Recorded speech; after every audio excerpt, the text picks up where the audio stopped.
Month. Nick, what's the more likely outcome for Zion as he deals with injuries? Superstar or bust?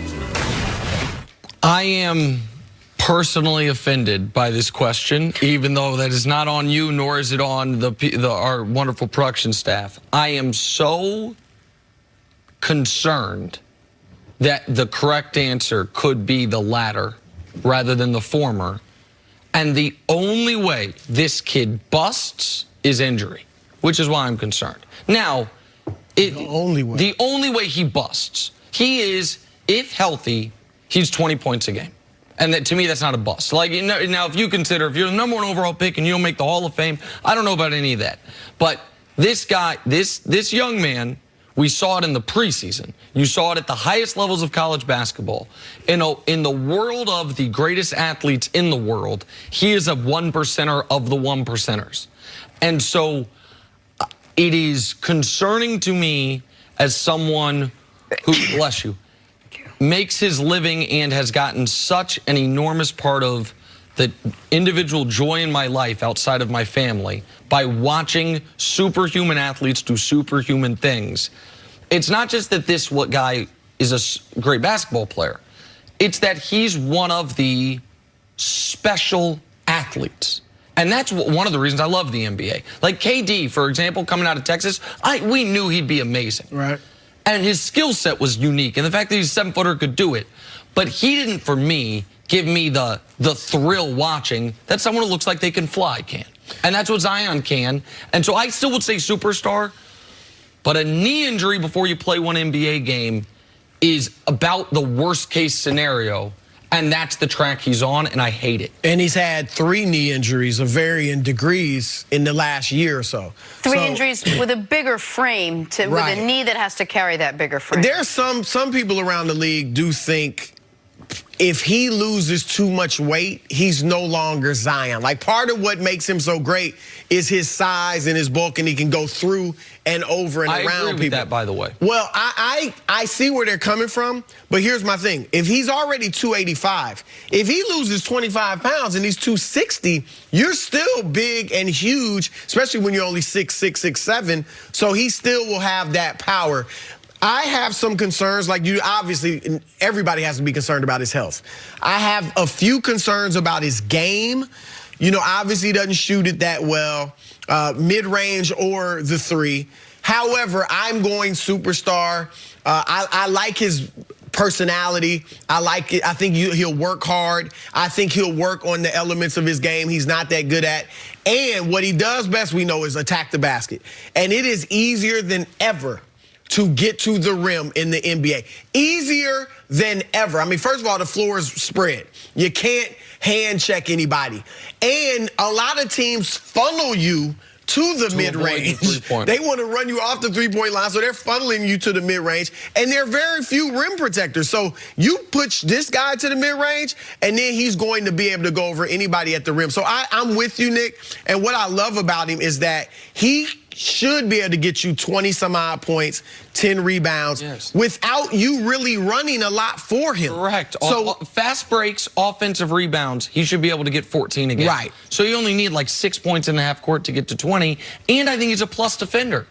Maybe not on ball, and rookies are never plus defenders, but he's such a freak athlete, and he's saw him be a weak side shot blocker, even closing out guys on 3-pointers. Look, you guys can stick to the basketball side of it. I'll stick to the side I know. He's not going to lose 20 pounds if he's not in the game playing. He does need to lose a little bit of weight. Him sitting on the bench right now and rehabbing, the reason that he may lose 20 pounds in the first couple months of a season is because you're out there burning so many calories every night. Him being out since when? A couple months now, and it might be a little bit more.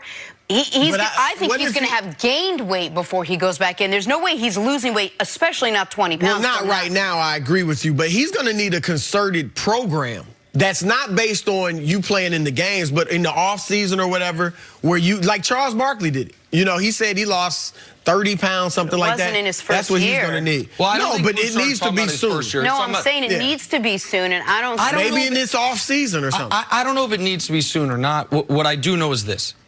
If he stays healthy, his basement is Blake Griffin. Basement. Now, Blake turned into a better outside shooter. Yes. Blake reinvented himself. The first 5 years, Blake Griffin. Let me do that.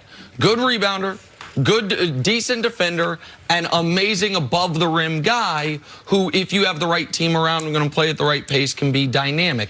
That's why I don't think bust is on the table. And by the way, I don't think Greg Oden was a bust because it was injury. Okay. You know what I mean?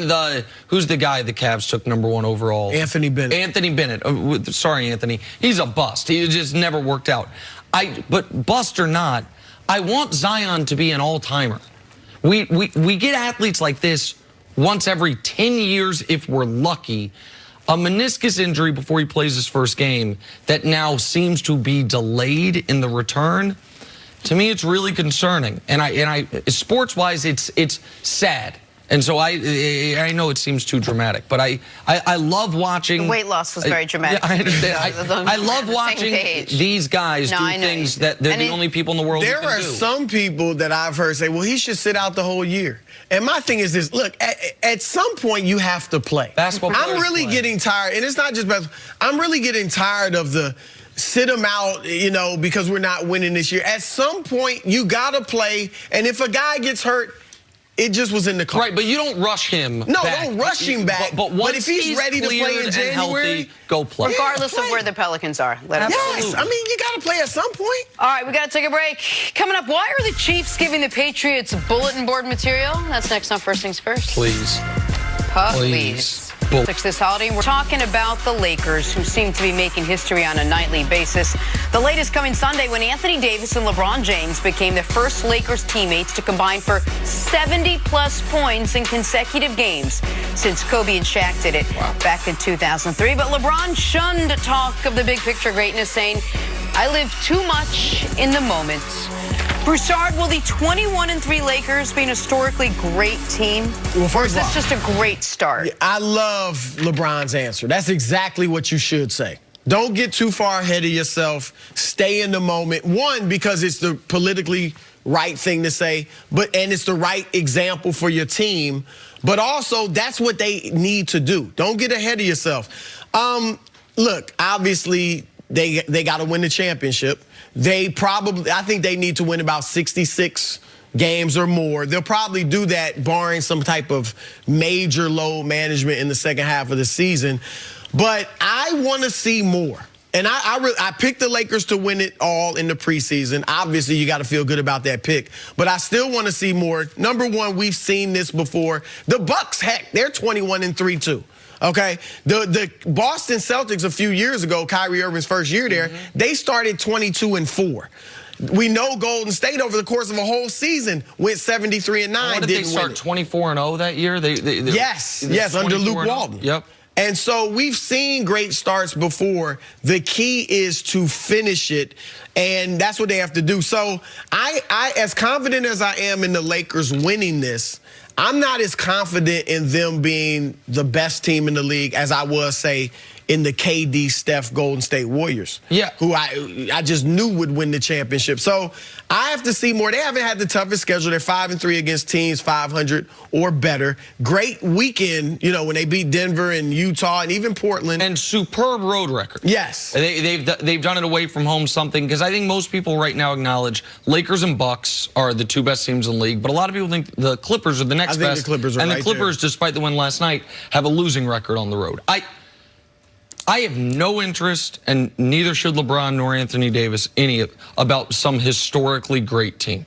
Who are the historically great teams? There is no defined list. We all agree the 72-win Bulls are the best. I think most people agree the best team ever because they won 70 and won the title. The Warriors won 73 games and had the first ever unanimous MVP. And that guy right there snatched it from them. So now nobody considers them a historically great team.